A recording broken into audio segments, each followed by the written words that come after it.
आशा करती हूँ कि आप लोगों को अब मेरी आवाज़ मिल रही है। इंटरनेट ट्रबल के चलते थोड़ा लेट हुआ। प्रधानमंत्री जी का संबोधन निश्चय ही आप लोगों ने भी सुन लिया होगा।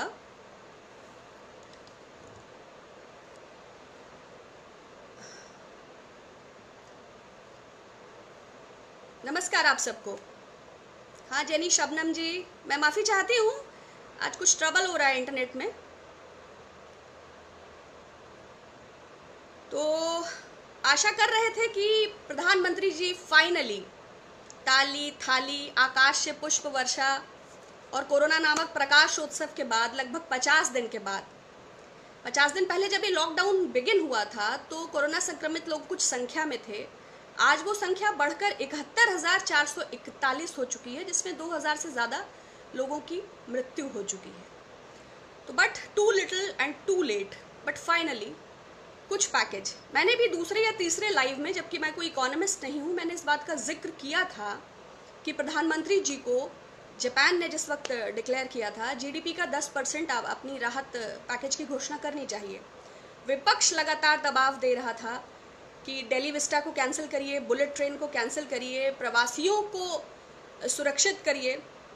लेकिन तो आशा मेरी भी थी कि विगत 50 दिनों के इस सोशल डिस्टेंसिंग और आइसोलेशन ने हम सबको एक प्रकार के आत्मबोध और आत्मचिंतन की स्थिति में खड़ा कर दिया है। तो कभी कभी सेल्फ हमें ये रियलाइज़ होता है कि हम अपने सर्वेंट से, अपने डोमेस्टिक हेल्प से, अपने ड्राइवर्स, माली, गार्ड, चौकीदारों से कैसा बिहेव कर रहे थे, हमारे ऑफिसेज की क्या स्थिति है।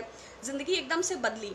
तो मैं ये एक्सपेक्ट कर रही थी कि इस 50 दिन के आत्मबोध के बाद आज जब भारत के प्रधानमंत्री हमें संबोधित करेंगे तो कुछ सारगर्भित तथ्य ज़रूर निकल कर आएंगे। Too little too late, but जो ये पैकेज की घोषणा हुई है ये कुछ अभी डायरेक्शन लेस है, क्योंकि इस वक्त जो देश के सामने बहुत बड़ा संकट है वो हेल्थ इंफ्रास्ट्रक्चर और माइग्रेंट वर्कर्स का है। जैसा कि 8 नवंबर 2016 में भी कहा गया था कि 50 दिन हमें दीजिए और सब कुछ सुधर जाएगा। अभी 25 मार्च को भी कहा गया था कि 21 दिन हमें दीजिए, सब कुछ सुधर जाएगा। लेकिन जो 2014 का ट्रैक रिकॉर्ड है वो कहीं ना कहीं विश्वसनीयता उत्पन्न नहीं करता। ऐसा हो, ऐसी हमें आशा है, लेकिन ऐसा होता नहीं है।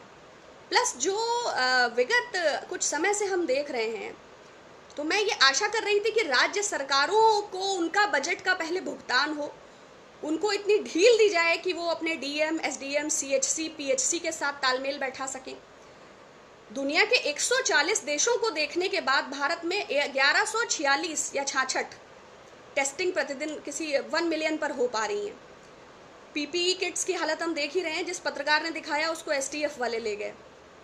मीडिया हालांकि मेन स्ट्रीम का लगातार, अभी टाइम्स नाउ के सर्वे के मुताबिक मोदी जी की लोकप्रियता में और इजाफा हुआ है, जो आज इस घोषणा के बाद और कई गुना बढ़ने वाला है।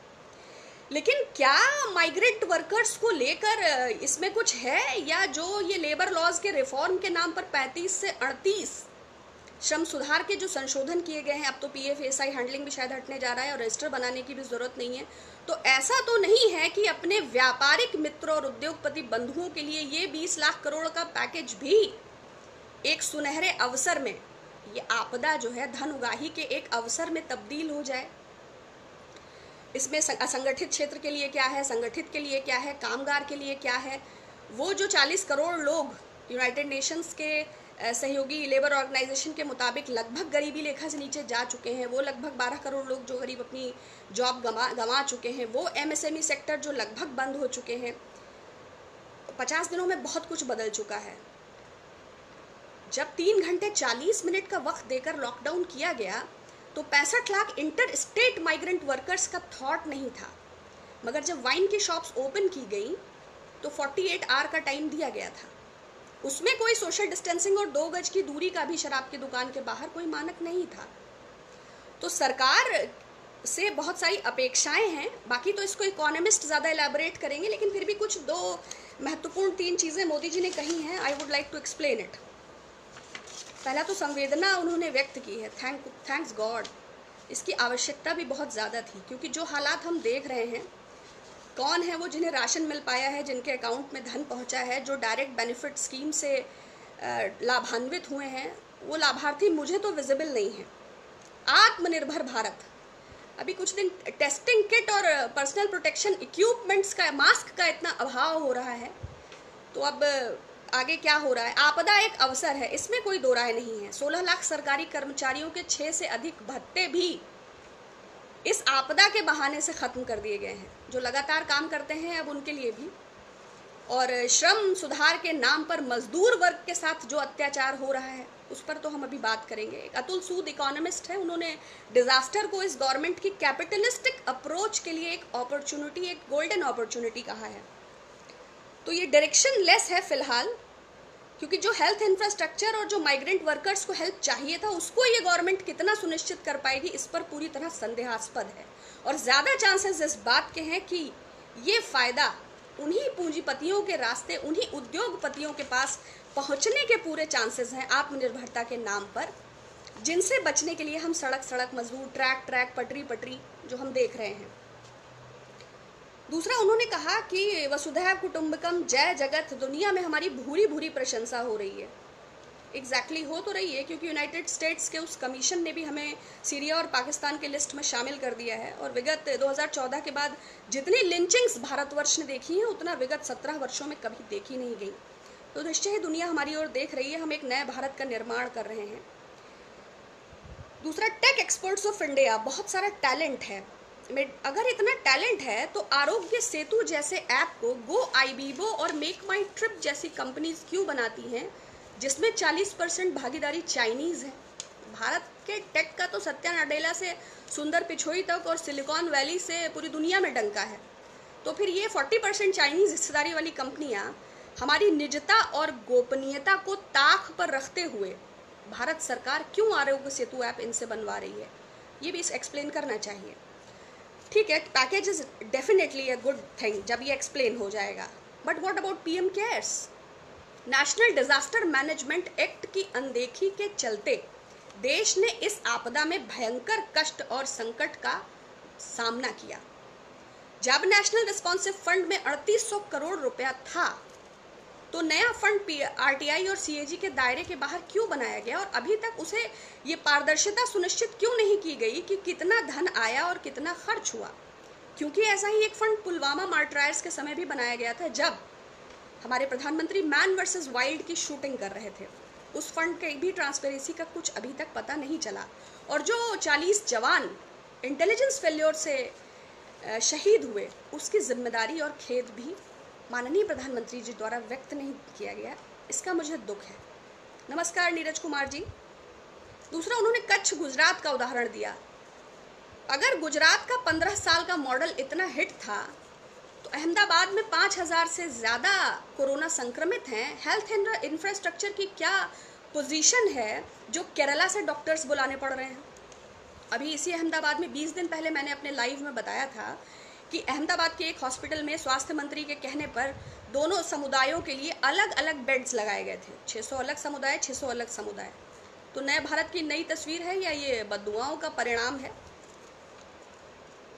तो कोई सैलरीज वालों के लिए या संगठित असंगठित के लिए या माइग्रेंट्स के लिए या पुअर्स के लिए या लेबरर्स के लिए या वेज वर्कर्स के लिए या ठेले रेहड़ी पटरी वालों के लिए या जिनके पास Aadhaar card, ration card, Antyodaya card जैसी सुविधाएं नहीं हैं उनके लिए, या जो हजार किलोमीटर पैदल चलने के लिए विवश हो गए उनके लिए संवेदना तो व्यक्त करनी थी। पैकेज आपका जब 5 किलो राशन नहीं पहुंचा तो देशवासी आप पर ये कैसे यकीन करें कि ये पैकेज उन तक पहुंचेगा?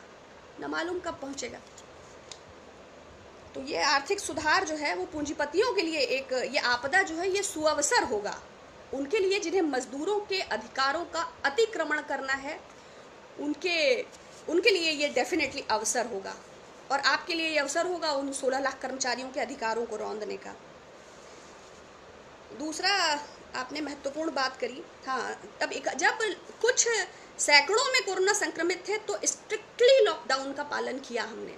आज जब ये संख्या 71,441 हो गई है तो आप श्रमिक ट्रेन चलाएं या जो भी करें, जो 400 राह में चले गए, जो ट्रक रेलवे की पटरी पर चले गए, जो बहुत हम लोगों ने भयानक सीन्स देखे हैं, वो जो हृदय विदारक चित्र, जो वेदना हमने देखी है, प्रधानमंत्री जी आपको उसका दुख व्यक्त करना चाहिए।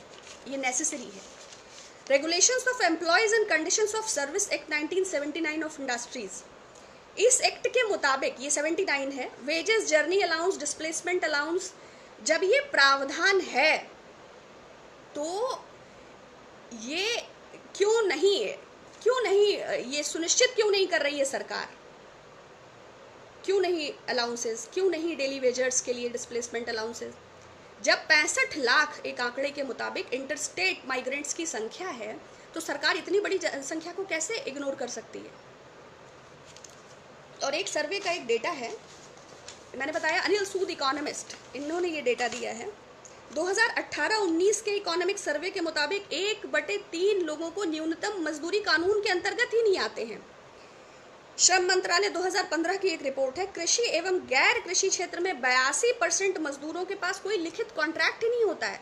ये आपके पैकेज के दायरे में कैसे आएंगे? आपकी सरकार 6 साल से है। 77.3% लोगों को समय पर वेतन और छुट्टी मिलने का कोई प्रावधान ही नहीं है। आप जो रिफॉर्म्स लेबर लॉज में कर रहे हैं, उससे बंधुआ मजदूरी, ठेका मजदूरी और बाल मजदूरी को स्पष्ट बढ़ावा मिल रहा है। तीसरा, 69% लोगों को किसी भी प्रकार की कोई सामाजिक सुरक्षा ही नहीं है। आप किसको संबोधित कर रहे हैं? और इन हजारों लोगों को छोड़ दीजिए जो पलायन कर रहे हैं, 40% वो जो अपने स्थान पर रुक गए, उन्होंने किसी प्रकार का पलायन नहीं किया। वो लाइनों में लग के 2-2 किलोमीटर जाके वो लोग रोटी खा रहे हैं। उनके लिए पारिश्रमिक, उनके लिए वेतन, उनके लिए भत्ते की हमें बात करनी थी, और हम मरने वालों के मुआवजे पर भी बात नहीं कर पा रहे हैं। ये देश का दुर्भाग्य है, ये देश के लिए दुखद है, और भारत के प्रधानमंत्री को इसकी जवाबदेही बनती है। आपको जिम्मेदारी लेनी पड़ेगी उन डॉक्टर्स की जो पर्सनल प्रोटेक्शन इक्विपमेंट्स के अभाव में काम कर रहे हैं, एम्स द्वारा लिखी गई उन चिट्ठियों की जिनको नज़रअंदाज करते हुए आपने ऐन मौके तक निर्यात को जारी रखा। आपको जिम्मेदारी लेनी पड़ेगी कि WHO के पैंडेमिक घोषित करने के बाद भी आपने इस चेतावनी को गंभीरता से नहीं लिया, और अब आपकी सरकार के जिम्मेदार लोग सिर्फ सोशल हार्मनी एंड पीस को डैमेज कर रहे हैं। आपने अपनी नाकामियों को छुपाने के लिए तबलीगी प्रोपेगेंडा को प्रोजेक्ट किया। आपको इस बात की रिस्पॉन्सिबिलिटी लेनी पड़ेगी। आप एक पैकेज की घोषणा करके अपने संवैधानिक दायित्वों से मुक्ति नहीं पा सकते। आपको PM केयर्स की पारदर्शिता को प्रदर्शित करना पड़ेगा, ये आपकी जिम्मेदारी है। आप हिंदुस्तान के निजाम या शहंशाह नहीं हैं, एक लोकतांत्रिक पद पर बैठे हुए एक जिम्मेदार प्रधानमंत्री हैं, और हम आपसे आशा करते हैं कि उपदेश, प्रवचन, भाषण के अतिरिक्त जिम्मेदारी का प्रदर्शन करें, स्पष्टता दिखाएं अपने वक्तव्यों में। ये नैतिक शिक्षा की क्लासेस बंद कीजिए। Be very genuine, be very practical and reply and show some dignity and respect to those who are poor. वही ग्रामीण अर्थव्यवस्था की रीढ़ है। आपको याद होगा प्रधानमंत्री जी ने कहा था कि मनरेगा कांग्रेस की विफलताओं का स्मारक है और मैं इसका गाजे बाजे से ढोल पीटता रहूंगा। आज सुशील मोदी जी बिहार में कहते हैं कि वो गरीब की रोटी का निवाला है, उसकी थाली का। आज शिवराज सिंह मध्य प्रदेश में कहते हैं कि वो रीढ़ है हमारे ग्रामीण मध्य प्रदेश की। इस वक्त आपको माफ़ी मांगनी चाहिए विपक्ष से, और आपको माफ़ी मांगनी चाहिए उन मजदूरों से जिनका आपने मजाक उड़ाया। आपको धन्यवाद करना चाहिए खाद्य सुरक्षा कानून का और मनरेगा का, और आपको भी ज़मीनी नीतियाँ बनानी चाहिए। ये जो कॉरपोरेट प्रैक्टिसेस हैं, ये जो आपका ये जो चेहरा कैपिटलिस्टिक अप्रोच इस श्रम सुधार कानून की आड़ में आ रहा है, आपको इसके लिए शर्मिंदा होना चाहिए। ये आपका देश है, देश ने आपको प्यार दिया है, आपका चयन किया है, आपको शिखर पे बिठाया है, आपको लोकप्रियता के आकाश पे बिठाया है। आप देश के साथ ऐसी गद्दारी, ऐसी दुर्भावना कैसे रख सकते हैं? वो मजदूर 200, 400 किलोमीटर चल के आपके लिए वोट डालने गए थे। आपने उन्हें रोटियों पे मोहताज कर दिया, आपने उन्हें तबाह कर दिया, आपने उन्हें बर्बाद कर दिया। आपको इसकी जिम्मेदारी लेनी पड़ेगी। सिर्फ घोषणा करके आप अपने कर्तव्यों से इतिश्री नहीं कर सकते। बहुत धन्यवाद। मैं आशा करती हूँ आप लोगों की तरह। नमस्कार आयुष जी, नमस्कार अहमद जी, नमस्कार चंदन जी, नमस्कार अमित कुमार जी, अंकुर सिंह जी। किसी के पीछे किसी को छुपने की आवश्यकता नहीं है। हम भारत गणराज्य के नागरिक हैं और ये हमारे अधिकार हैं। बहुत धन्यवाद। फिर पुनः बात होगी। तब तक के लिए बहुत शुक्रिया।